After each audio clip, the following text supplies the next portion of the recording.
Live. Was that it, Valentina? Are we live? Yeah. We are live. Hello.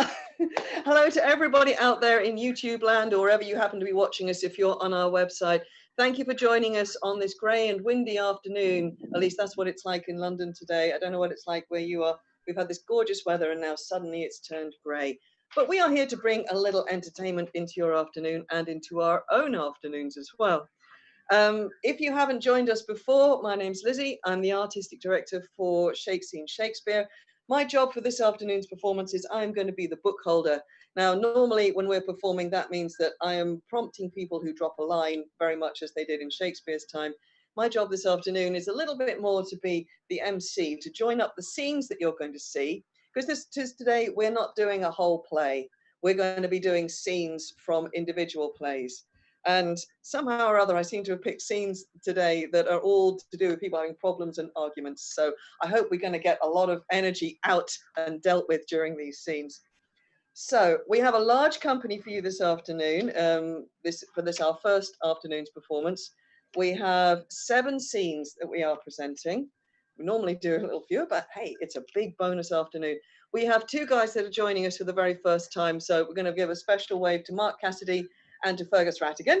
So everybody else, give them a little round of applause, joining us for the very first time. We also have Hannah Harris, we have Linda Emmanuel, give us a wave, and Simon Balcon, and the lovely Larissa Oates, George Andrews, Eleanor Shannon, Tamara Ritthaler, joining us from Germany. Thank you, Ritthaler, Tamara, very glad you can still play. Elizabeth Bell, and Valentina Vinci, who is, as ever, also holding us together technically, and Dewi Hughes, who is hiding out in my flat because we are in isolation together, which is jolly useful. Okay, guys, if you want to kill your cameras and your mics, I'm going to do a very quick intro and then I will call the first scene in.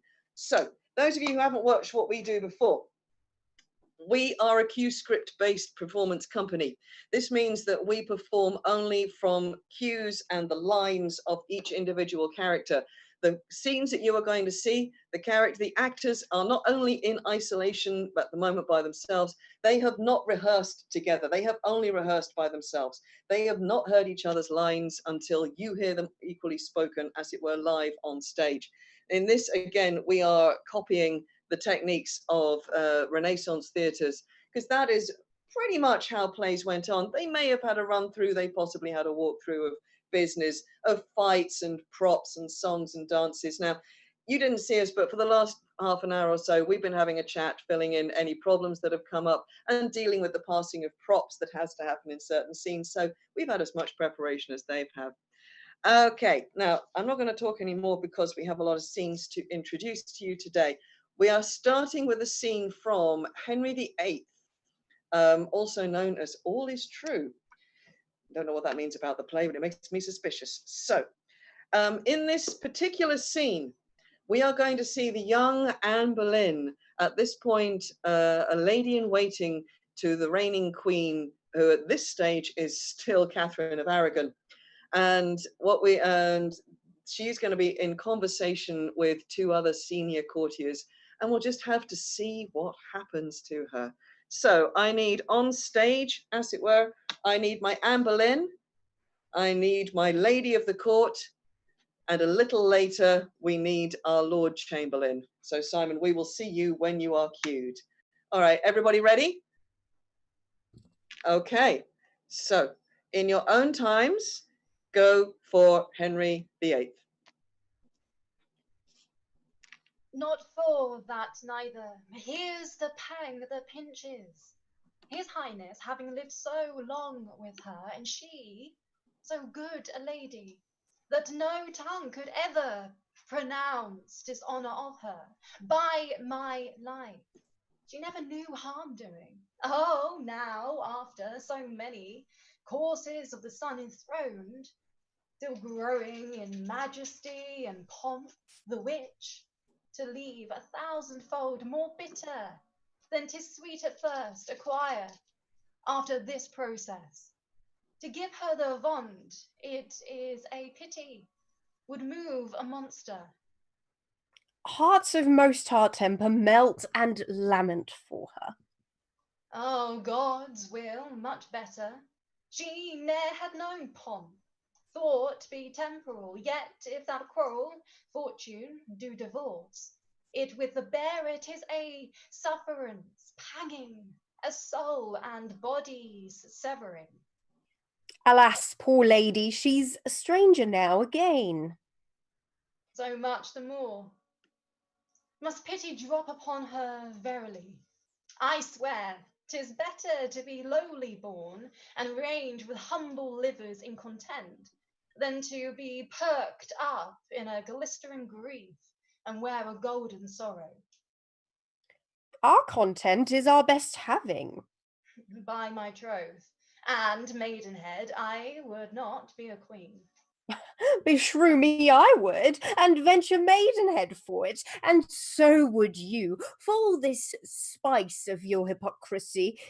You, that have so fair parts of woman on you, have too a woman's heart which ever yet affected eminence, wealth, sovereignty, which to say sooth are blessings, and which gifts, saving your mincing, the capacity of your soft chivalral conscience would receive, if you might please to stretch it. Nay, good troth. Yes, troth and troth, you would not be a queen. No, not for all the riches under heaven. 'Tis strange, 3 pence board would hire me, old as I am, to queen it. But I pray you, what think you of a duchess? Have you limbs to bear that load of title? No, in truth. Then your weakly maid, pluck off a little. I would not be a young count in your way, for more than blushing comes to, if your back cannot vouchsafe this burthen, 'tis too weak ever to get a boy. How you do talk! I swear again, I would not be a queen for the whole world. In faith, for little England you'd venture on emballing. I myself would for Carnarvonshire, although there longed no more to the crown but that. Lo, who comes here? Good morrow, ladies. What worth to know the secret of your conference? Oh, my good lord, not your demand. It values not your asking. Our mistress sorrows we were pitying. It was a gentle business, and becoming the action of good women, there is hope all will be well. Now I pray God, amen. Bear a gentle mind, and heavenly blessings follow such creatures. But though you may, fair lady, perceive I speak sincerely, and high note of your many virtues, the King's Majesty commends his good opinion of you, to you, and does honour to you, no less flowing than Marchioness of Pembroke, to which title £1,000 a year, annual support of His Grace's, yeah. I do not know what kind of my obedience I should tender. More than my all is nothing, nor my prayers are not words duly hallowed, nor my wishes more worth than empty vanities, yet prayers and wishes are all I can return. Beseech your lordship, vouchsafe to speak my thanks and my obedience, as from a blushing handmaid to his highness, whose health and royalty I pay for. Lady, I shall not reprove the king hath of you. I have bruised her well. Beauty and honour in her are so mingled, the king. And who knows yet, this lady may proceed a gem to light his heart. I unto the king say I spoke with you. My honoured lord. Why, this it is. See, I have been begging 16 years in court, yet a courtier beggarly, nor could come pat betwixt too early and too late for any suit of pounds, and you, fate, a very fresh fish here. Fie upon this compelled fortune. Have your mouth filled up before you open it. This is strange to me. How tastes it? Is it bitter? 40 pence. No, there was a lady once, 'tis an old story, that would not be a queen, that would she not, for all the mud in Egypt. Have you heard it? Come, you are pleasant. With your theme, I could mount the lark, the Marchioness of Pembroke. £1,000 a year for pure respect. No other obligation, by my life, that promises more thousands. Honour's train is longer than his foreskirt. By this time I know your back will bear, Duchess. Say, are you not stronger than you were? Good lady, make yourself mirth with your particular fancy, and leave me out on't. Would I have no being, if this salute my blooded jot, it faints me to think what follows. The queen is comfortless, and we forgetful. In our long absence, pray, do not deliver what here ye have heard to her. Would you think me, And off they go to continue their story. Well done, guys. Very nice start, very nice start. And what happens next? Well, who knows what on earth could happen to them next? Right, we are now going to travel with all speed to, I'm just finding the right script, to Venice. In fact, we're going to visit the Merchant of Venice and see one scene from there. And I'm just going to take the opportunity of saying, if you like The Merchant of Venice, we will be doing the entire play at this time next week. So do join us then. I will be repeating that later at the end of this afternoon's 3 o'clock program. So we are going to meet two of the key characters. This is the first encounter between Antonio, the Merchant of Venice, and Shylock, the moneylender of Venice, in company with his young friend Bassanio, who is so desperately in love with the fair Portia and desperately needs money to go and woo her. And thereby begins an entire string of events. So I need on screen, I'm just going to check that we have our Antonio, who is ready to enter, and we have a Bassanio. I can see Shylock is ready and raring to go. I'm just going to check the full screen. Yes, everybody's there. Excellent. So in your own times for scene 2, Merchant of Venice, Shylock and Bassanio, you are cued. Off you go. 3,000 ducats. Well. Aye, sir, for 3 months. For 3 months? Well. For the which, as I told you, Antonio shall be bound. Antonio shall become bound. Well. May you stead me? Will you pleasure me? Shall I know your answer? 3,000 ducats for 3 months, and Antonio bound. If it please you to dine with us. This is Signor Antonio.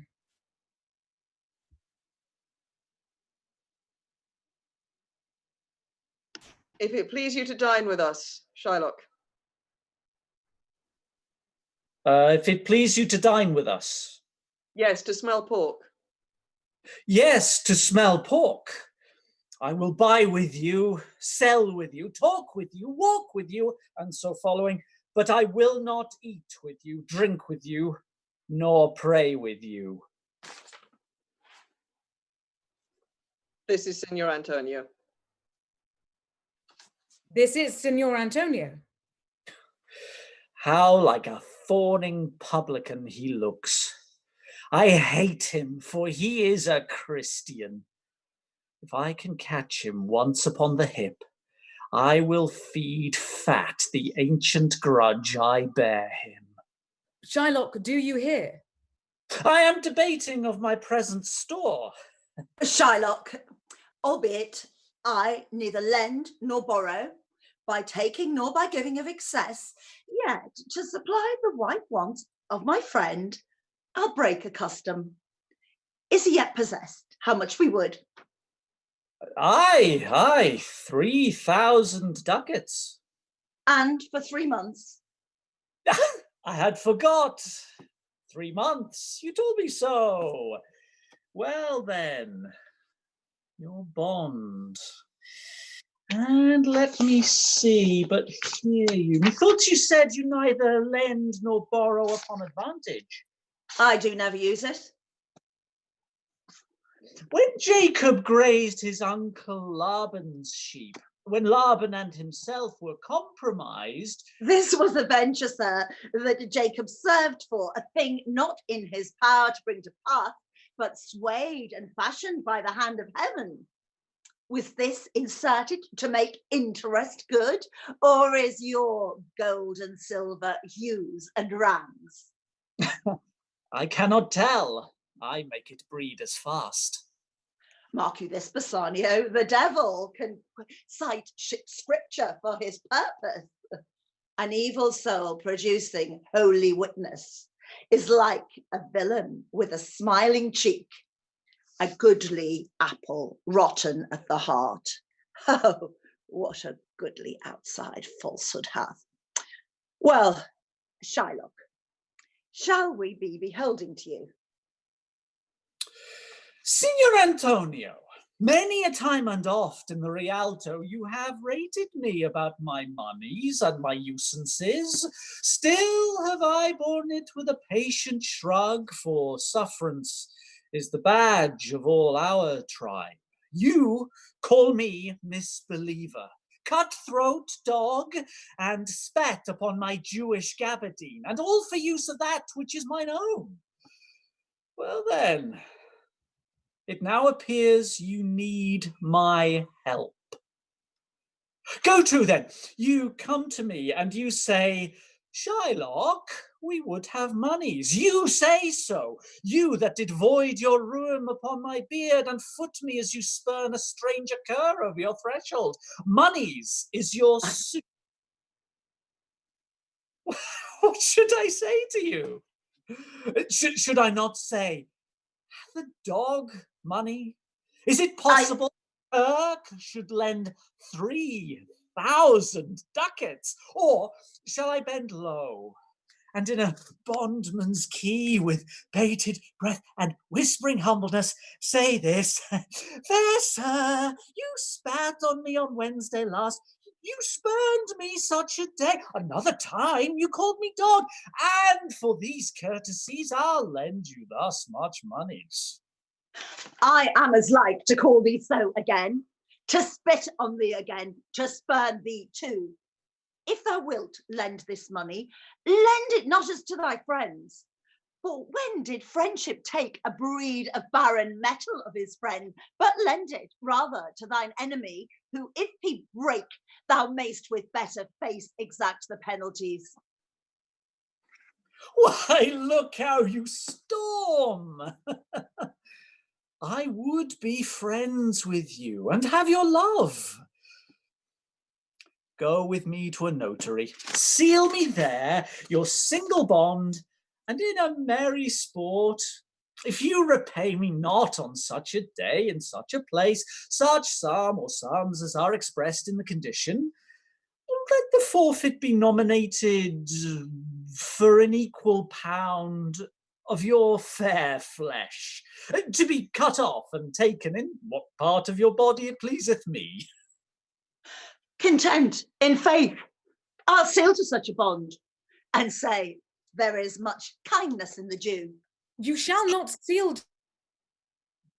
I'll rather dwell in my necessity. I fear not, man. I will not forfeit it within these 2 months. That's a month before the bond expires.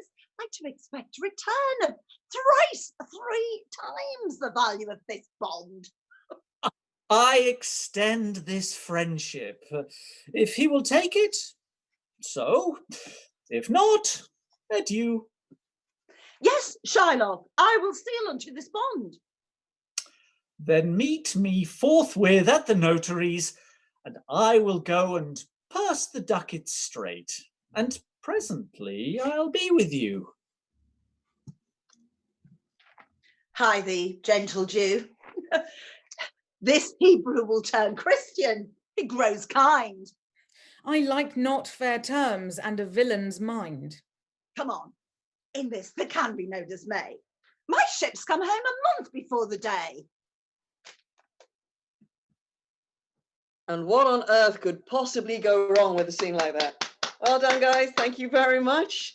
And again, that's just a little taster of Merchant of Venice. We will tell you the entire tale next Sunday, starting at 3. Join us then. So we are now moving with ever quicker speed. We're going into a comedy of errors now. And so I need to find that script. There we are.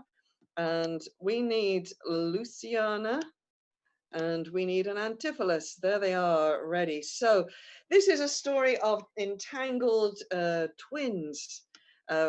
Comedy of Errors requires we have 2 twin masters, both called Antipholus, 2 twin servants, both called Dromio, and one twin is seeking his other twin, but they happen to be in the same city, and everybody is mistaking one twin for another, and the servants mistake their masters, and all the mistakes that come, and the joy and the confusion that comes from that.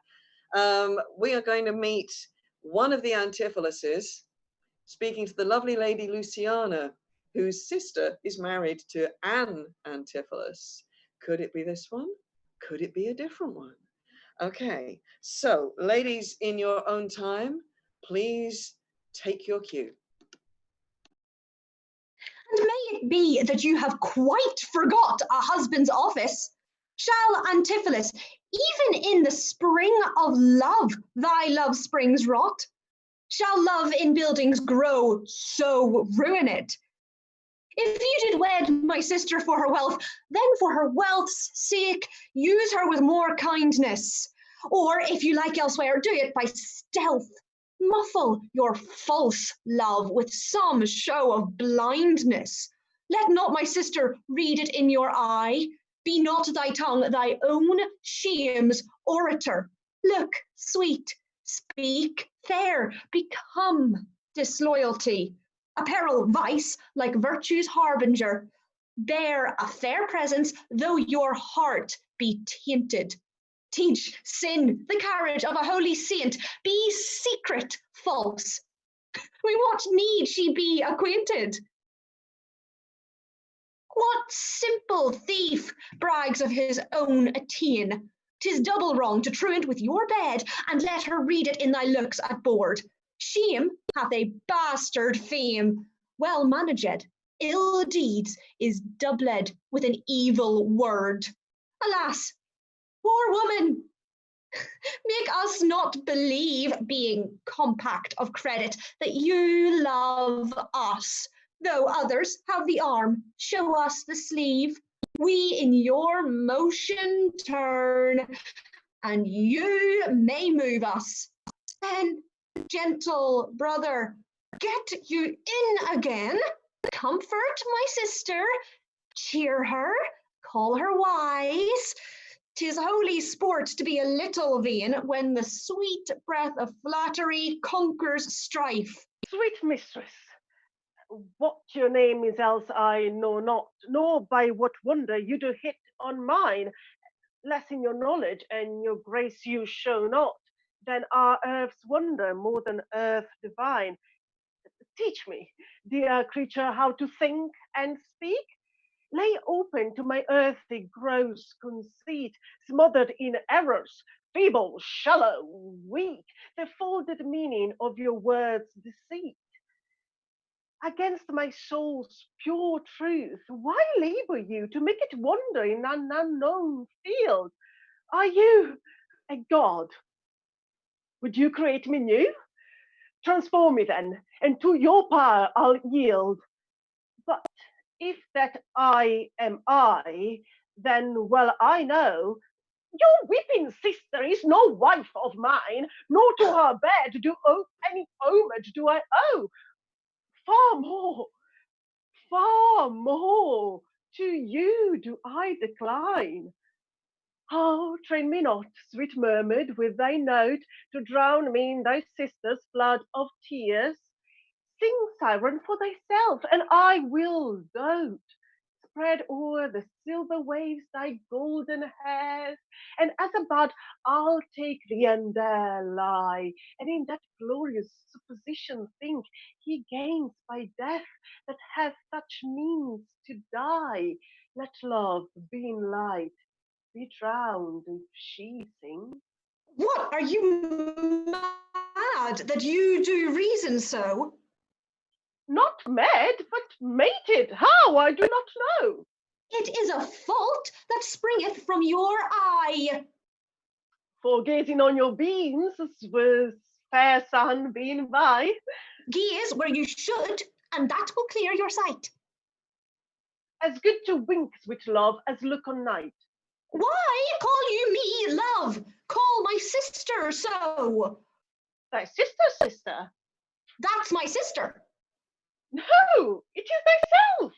Mine own self, better part. Mine eye, clear eye, my dear heart. Dearer heart, my food, my fortune, and my sweet hope aim. My soul, earth, heaven, and my heaven's claim. All this my sister is, or else should be. Call thyself sister, sweet, for I am thee. Thee will I love, and with thee lead my life. Thou hast no husband yet, nor I no wife. Give me thy hand. Oh, soft, sir. Hold you still. I'll fetch my sister to get her goodwill. A very good idea. Well done, Luciana. Thank you, Antipholus. Thank you very much. Maybe one day we'll find out exactly how that story plays out. But that is a great Shakespearean game of confusion and generally sort of all these stories tied one upon the other, which just keeps all of us very much on our toes. So, change of gear again. We're now going into one of the histories. We are going to Henry IV, Part 1. So we're going into a story at a time when the country is unhappy with its leader, and there are rumblings among the nobles thinking, well, maybe we get rid of this king like we got rid of the last one. So we're going to meet Hotspur, Harry Percy.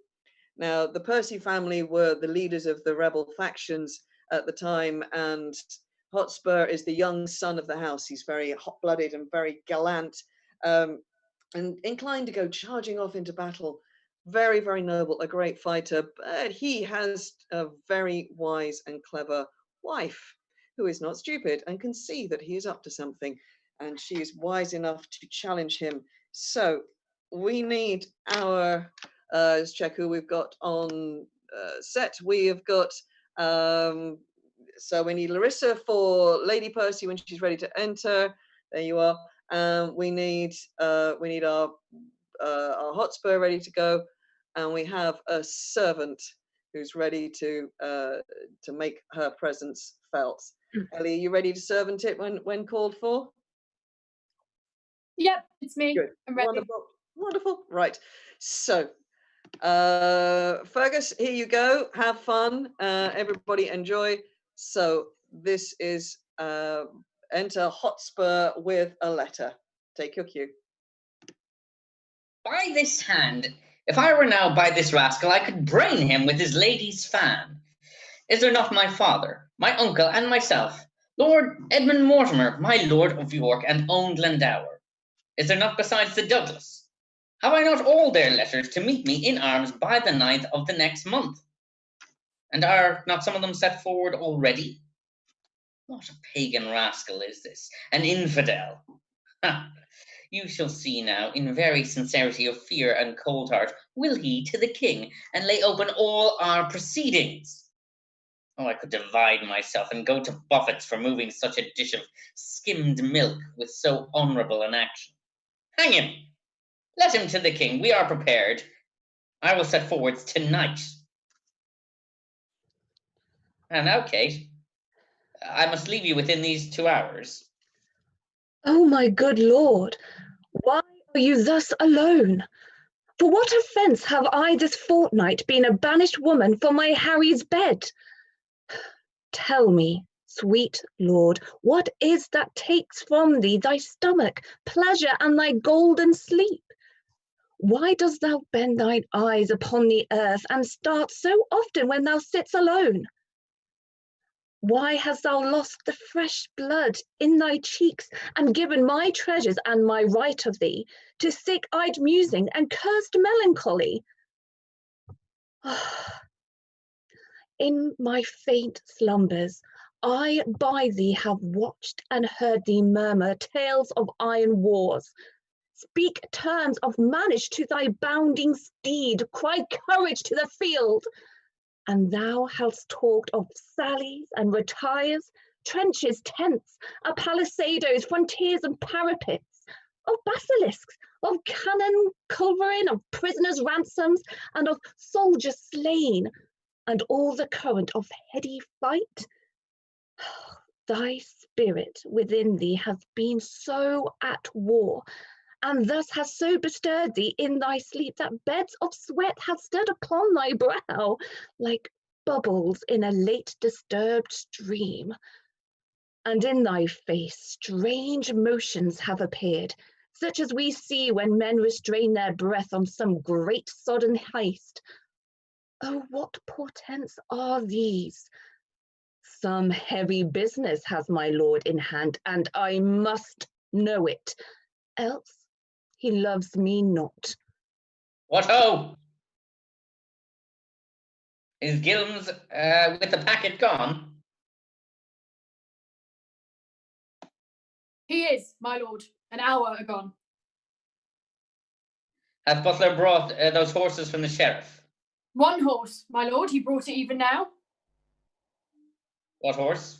A roan, a crop ear, is it not? It is, my lord. That roan shall be my throne. Well, I will bring him back straight. Experience, bid Butler lead him forth into the park. But hear you, my lord. What sayest thou, my lady? What is it carries you away? Why, my horse, my love, my horse. Out, you mad-headed ape! A weasel has not such a deal of spleen as you are tossed with. In sooth, I'll know your business, Harry, that I will. I fear my brother Mortimer doth stir about his time you to line his enterprise, but if you go... So far afoot I shall be wary, love. Come, you power quito, answer me directly until this question that I shall ask. Indeed, I'll break thy little finger, Harry, if thou wilt not tell me true. Away, away, you trifler. Love, I love thee not. I care not for thee, Kate. This is no world to play with mammoths and to tilt with lips. We must have bloody noses and cracked crowns and pass them current too. God's me. My horse! What sayest thou, Kate? What wouldst thou have with me? Do ye not love me? Do ye not indeed? Well, do not then, for since you love me not, I will not love myself. Do you not love me? Nay, tell me if thou speaks in jest or no. Come, wilt thou see me ride? And when I am a horseback, I will swear I love thee infinitely.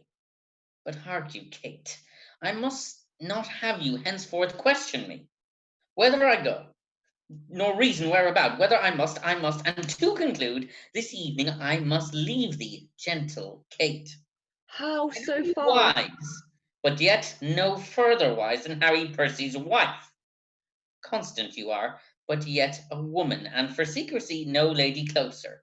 For I will believe thou wilt not utter what thou dost not know. And so far will I trust thee, gentle Kate. How so far?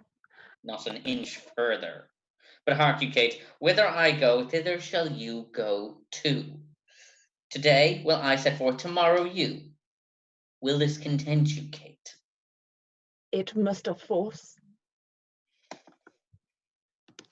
And there they go off to their great adventure. Well done, our rebels in the court.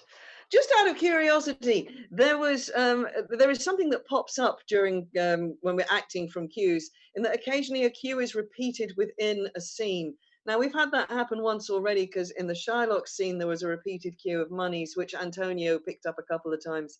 And what we've just seen is it's just happened again to poor old Kate Percy, because she only knew that her husband was going to say gentle Kate, and then she had to say her last line. He went and said it twice, just to make the poor lady's life even harder. But that is one of those wonderful little deliberate tricks that you only get when you work from a cued part in following the manner of Shakespeare's players. So I'm going to shut up again, because that's my favorite thing to talk about. We are going to go to Cymbeline. Again, one of the slightly lesser known plays, a little adventure set in ancient Britain to a mythical king, King Cymbeline. We are going to join his daughter, the Princess Imogen, who has taken a long journey into Wales with a trusty servant, Pisanio. And she is hopeful of meeting her estranged husband. And this is where Pisanio has told her that he is taking her to meet her husband, Posthumus.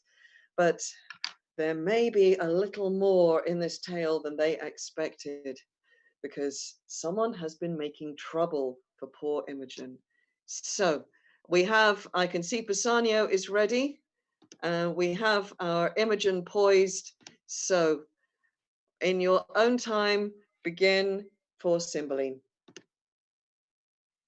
Thou toldst me when we came from horse, the place was near at hand. Ne'er longed my mother so to see me first, as I have now. Pisanio, man, where is Posthumus? What is in thy mind that makes thee stare thus? Wherefore breaks that sigh from the inward of thee? One but painted thus would be interpreted a thing perplexed beyond self-explication.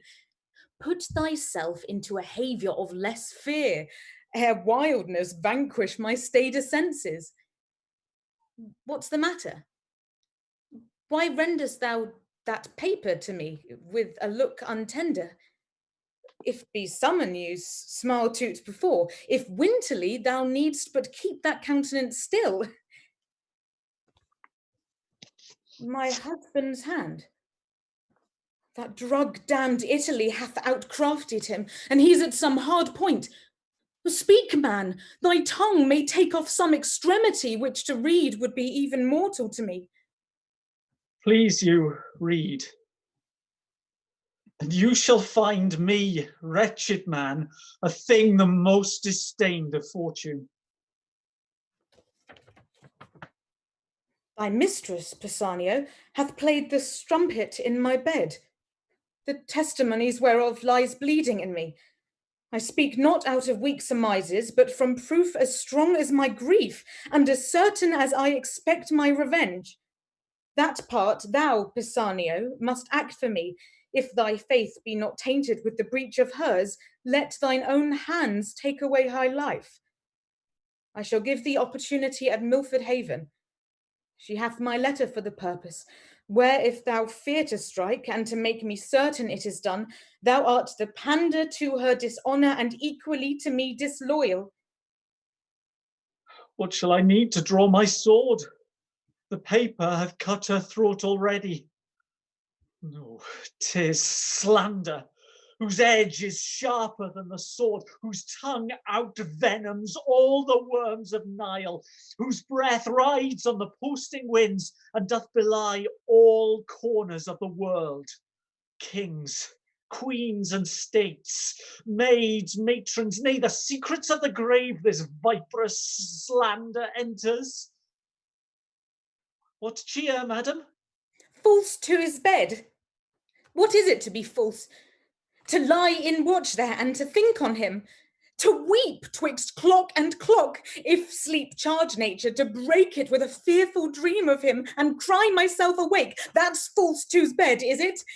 Alas, good lady. I false!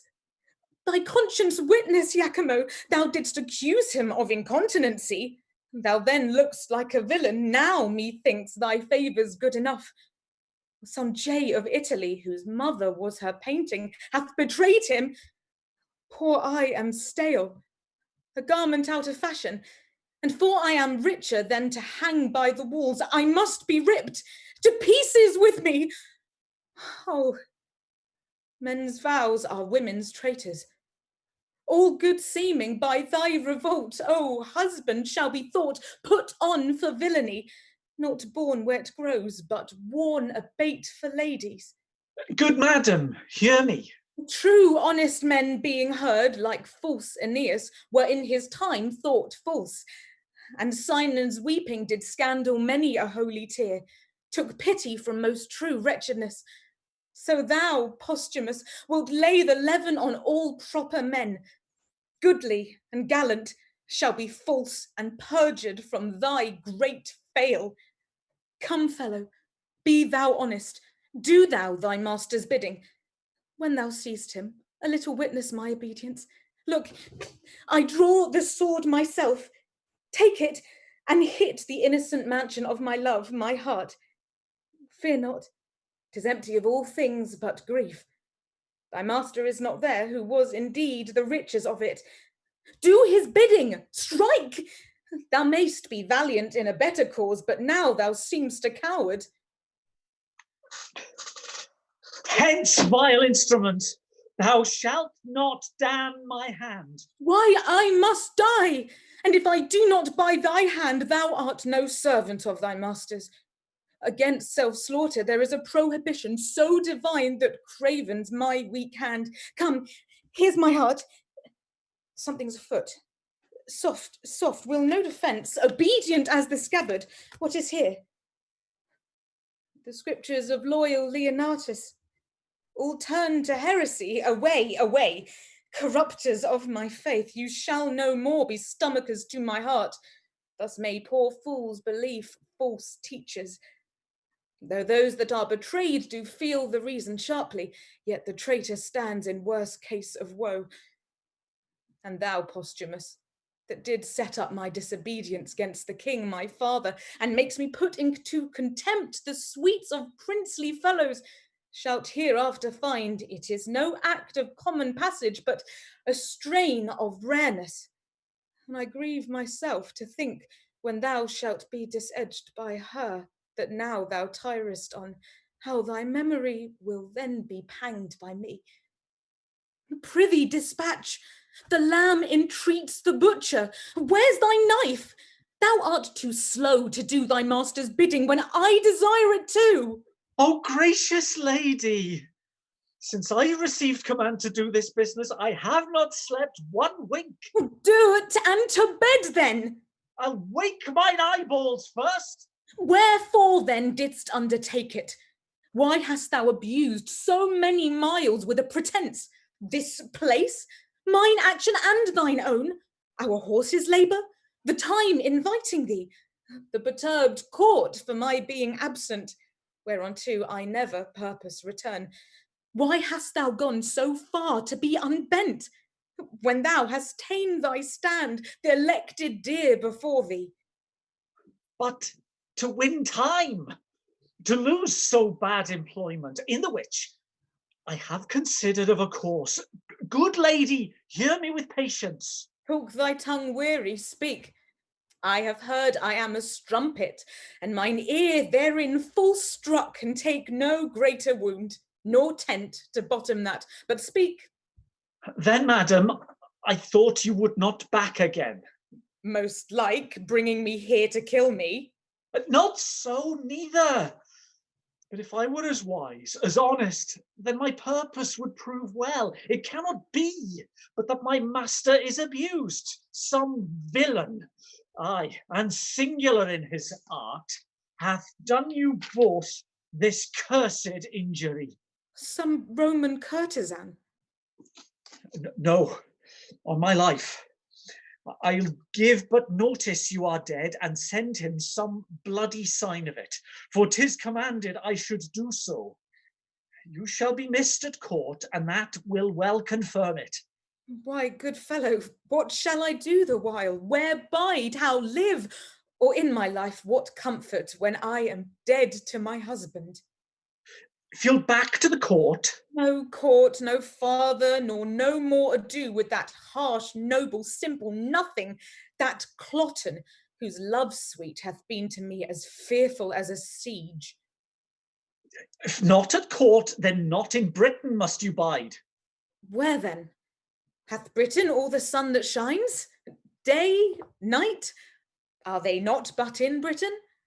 In the world's volume our Britain seems as of it, but not in't. In a great pool, a swan's nest, prithee think, there's livers out of Britain. I am most glad you think of other place. The ambassador, Lucius the Roman, comes to Milford Haven tomorrow. Now, if you could wear a mind, dark as your fortune is, and but disguise that which to appear itself must not yet be, but by self-danger, you should tread a course pretty and full of view, yea, happily near the residence of Posthumus, so nigh, at least, that though his actions were not visible, yet report should render him hourly to your care, as truly as he moves. Oh, for such means, though peril to my modesty, not death on't I would adventure. Well then, here's the point. You must forget to be a woman. Change command into obedience, fear and niceness, the handmaids of all women, or more truly, woman its pretty self, into a waggish courage, ready in jibes, quick answered, saucy, and as querulous as the weasel. Nay, you must forget that rarest treasure of your cheek, exposing it. But the harder heart, alack, no remedy, to the greedy touch of common kissing Titan, and forget your laboursome and dainty trims, wherein you make great Juno angry. Nay, be brief.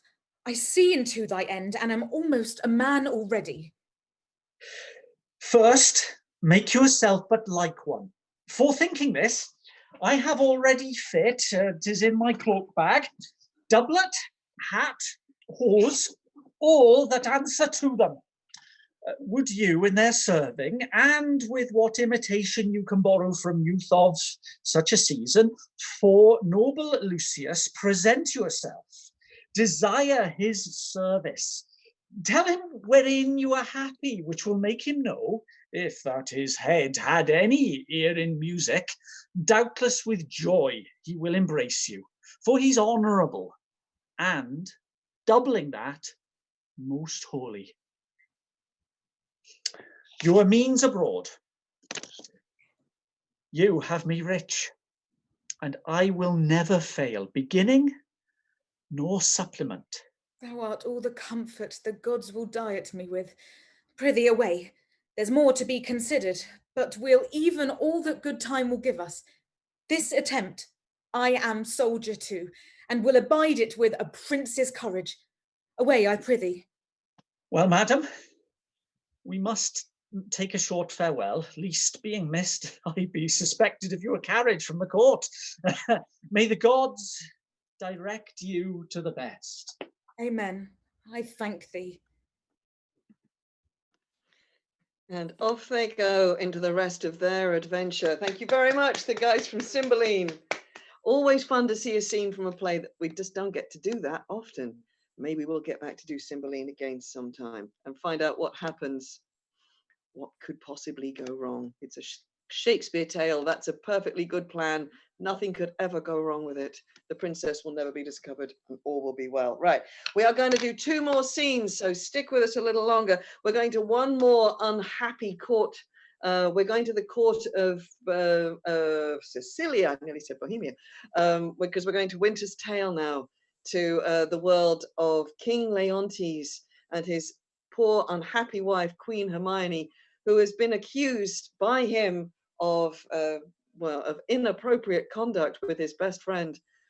She is in prison. She has just given birth to a new baby girl, and her best friend Paulina, with the aim of making peace between the husband and wife, thinks it's a good idea to bring the baby to see its father.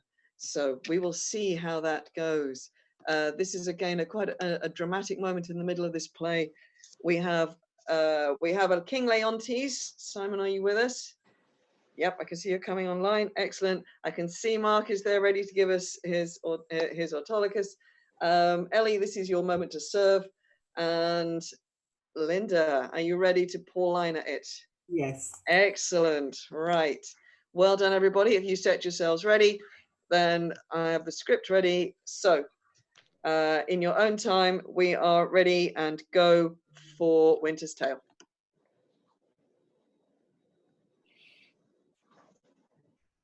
Who's there? My lord, How does the boy? he took good rest tonight. 'Tis hoped his sickness is discharged. To see his nobleness conceiving the You dishonour must of not his enter. mother.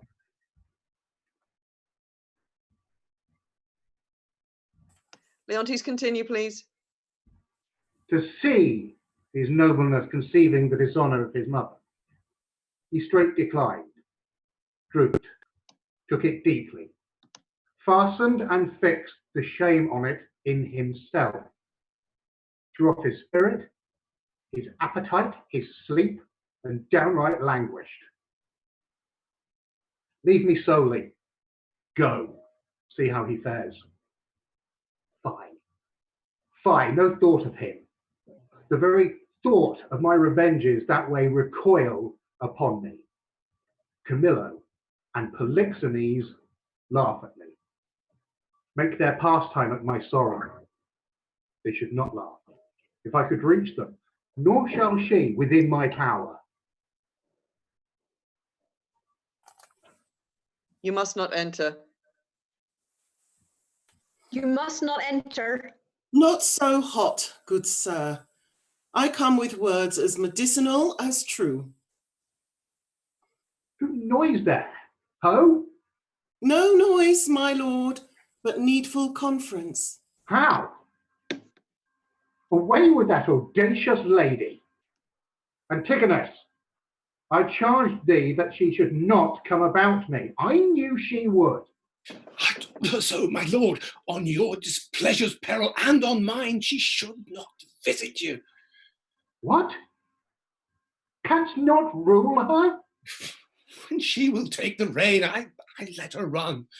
Good my liege, I come, and I beseech you hear me, who professes myself your loyal servant, your physician, your most obedient counsellor. I say, I come from your good queen. Good queen? Good queen, my lord. Good queen. Force her hence. Queen. Force her hence. Let him that makes but trifles of his eyes first hand me. On mine own accord I'll off, but first I'll do my errand. The good queen, for she is good, hath brought you forth a daughter. Here it is. Commends it to your blessing. Out. A mankind witch? Hence with her. Out of door, a most intelligencing board. Not so. Traitors, will you not push her out? Give her the bastard, thou dotard. Thou art woman tired, unroosted by thy dame Partlet here. Take up the bastard, take it up, I say, give it to thy crone.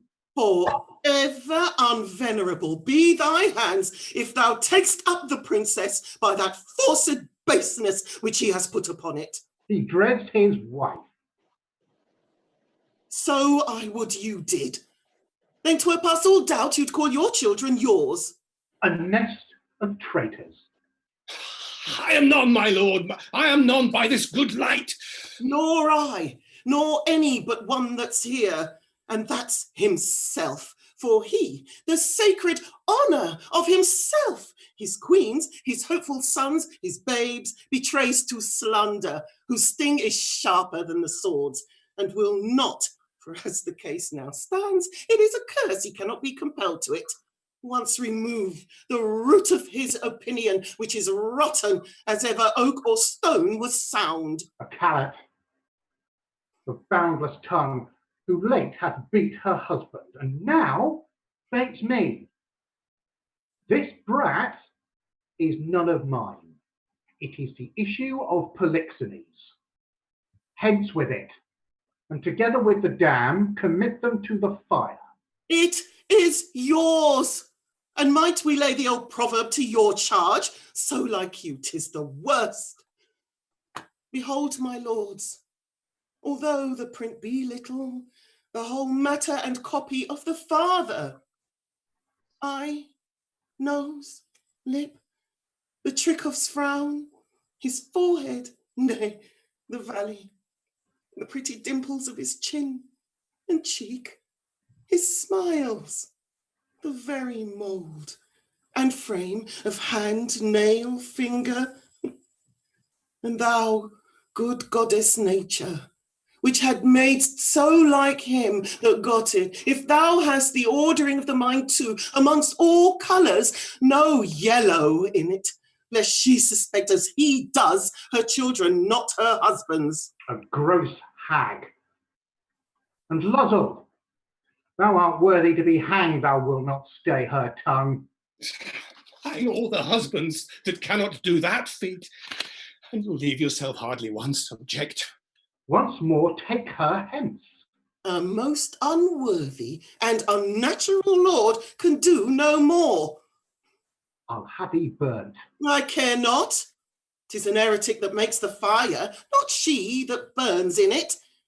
I'll not call you tyrant, but this most cruel usage of your queen, not able to produce more accusation than your own weak-hinged fancy, something savours of tyranny, and will ignoble make you, yea, scandalous to the world. On your allegiance, out of the chamber with her. I pray you, do not push me, I'll be gone. Look to your babe, my lord. 'Tis yours. Love send her a better guiding spirit. What needs these hands? You that are thus so tender o'er his follies will never do him good, not one of you. So farewell. We are gone. And off they go into the rest of their story. Well done. Thank you very much. Winter's Tale is a story that we're going to come back to and tell all of in time. Most definitely, most definitely. Right. So one more for this lot, this round this afternoon. Thank you for sticking with us. We're going to go to a slightly jollier scene just to finish with, because, well, we're going to Romeo and Juliet, but, you know, it has its lighter moments. Now, we're going to the scene before the Capulets' party, when and Lady Capulet is very eager to have a conversation with her daughter. So I have Capulet's wife, I can see you. We have a Juliet. Geraldine, are you ready to double up? Yes, she's all ready to go. Excellent. And we have Linda, who is switching down from Lady of the Court to a serving man. Okay, thank you very much, guys. Right, so Romeo and Juliet, let us see what can happen in Verona. So in your own time, go. Nurse, where's my daughter? Call her forth to me. Now, by my maidenhead, a 12-year-old I bade her come. What lamb? What? Ladybird, come forbid, where's this girl? What, Juliet?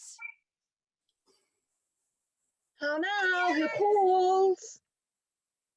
Your mother? Oh, madam, I am here. What is your will? This is the matter. Nurse, give me leave a while. We must talk in secret. In secret?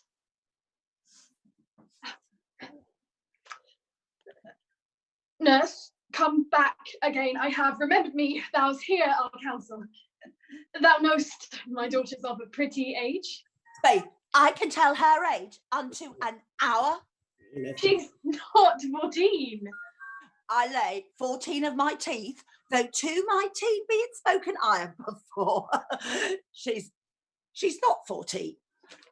How long is it now till Lammastide? A fortnight and odd days.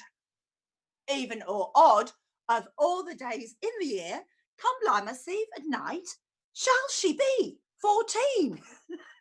Susan and she were of an age, but Susan is with God. She was too good for me.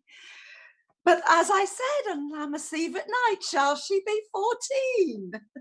That shall she, Mary, I remember it well. 'Tis since the earthquake now, 11 years, and she was weaned, I never shall forget it, of all the days of the year upon that day. For aye, then they wormwood to my dug, sitting on the sun under the dove-house wall. My lord and you were then at Mantua.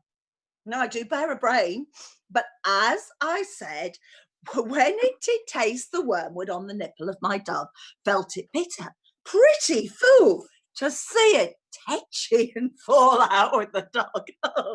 Shake, quoth the dove-house, no need I trow to bid me trudge. Since that time, it is 11 years. For then she could stand high low, nay, by the root she could have run and waddled all about. But even the day before, she broke her brow. And then my husband, God be with his soul, he was a merry man, took up the child. Yea, quoth he, dost thou fall upon thy face? Thou wilt fall backwards when thou hast more wit, wilt thou not, Jewel? And by my holy dam, the pretty wretch left crying and said, I. Enough. How a jest should come about, I warrant, and I should live 1,000 years, I never shall forget it. Wilt thou not, Jewel, quoth he, a pretty fool, it stinted, and said, I. Enough of this. I pray thee hold thy peace. Yes, madam, but I cannot choose but laugh, to think it should leave crying, and say, I. And still thou too, I pray I thee, warrant nurse. it had upon its brow a bump as big as a young cockerel stone, a perilous knock, it cried bitterly. Yea, quoth my husband, fallst upon thy face, thou wilt fall backwards when thou comest to age. Wilt thou not, Jewel? It stinted. And said I. And stint thou too, I pray thee, nurse, say I. This I have done. God mark thee to his grace. Thou was the prettiest babe that e'er I nursed. And I might live to see thee married once. I have my wish. Marry, that marry is the very theme I came to talk of. Tell me, daughter Juliet, how stands thy disposition to be married? It is an hour that I dream not of. An hour where not I thine only nurse. I should say thou hast such wisdom from thy teat. Well, think of marriage now. Younger than you, here in Verona, ladies of esteem are made already mothers. By my count, I was your mother much upon these years that you are now a maid. Thus then, in brief, the valiant Paris seeks you for his love. A man, young lady, such a man as all the world like heat a man of wax. Verona's summer hath not such a flower. He's a flower, in faith, a very flower. What say you? Can you love the gentleman? This night you shall behold him at our feast. Read o'er the volume of young Paris' face, and find delight writ there with beauty's pen. Examine every several lineament, and see how one another lends contend. And what obscured in this fair volume lies, find written in the margent of his eyes, this precious book of love, this unbound lover, to beautify him only lacks a cover. The fish lives in the sea, and 'tis much pride the fair without, the fair within to hide. That book in many's eyes doth share the glory that in gold clasps locks in the golden story. So shall you share all that he doth possess, by having him, making yourself no less. No less, nay, bigger. Women grow by men. Speak briefly, can you like of Paris love? I look to like, if looking liking move, but no more deep will I endart mine eye than your consent gives strength to make fly. Madam, the guests are come. Supper served up, you called, my young lady asked for, the nurse cursed in the pantry, and everything in extremity. Oh, I must hence to wait, I beseech you, follow straight. We follow thee, Juliet, the county stays. Go, girl, seek happy nights to happy days. And once again, what could possibly go wrong with a wonderful startup like that? Well done, guys. Thank you very much. A most enjoyable scene to finish off with there. And I don't know if anybody out there, did anybody else notice the repeated cues that popped up again? Dear old nurse, she actually gives the cue and said I. She gives that cue 5 times in that speech, which cues not only Juliet, but also Lady Capulet. So we get a lovely little overlapping play every time we play that bit. So that's the end of our 3 o'clock presentation. Thank you for staying with us. We're going to take a short break now and come back at 5 o'clock with a different cast and a different selection of scenes. If my company would like to pop their cameras back on and just wave and say bye-bye. It's been lovely to work with all of you. It's been lovely to see you, because this is the only time we all get to meet, is when we do this on a weekend. Well done to Fergus and to Mark. Thank you very much for joining us for the first time. And all the rest of you, I hope we get to play again very soon. So if you would like to join us next week, as I said, at 3 o'clock, we will be offering, next Sunday, it'll be Merchant of Venice. We'll be back at 5 o'clock with some more scenes tonight. If you want to get in touch with us, then please leave us a message on the YouTube chat or on our Facebook page. You can follow us on Twitter at Shake Scenery. We are very up for having chats with everybody. If you want to come and play with us, then come and let us know. Okay, we wish you all safety and continued good health. Take care of yourselves, take care of each other, and we hope that we will be seeing you again in this little virtual theatre world another week. Thank you very much for joining us. Farewell for now.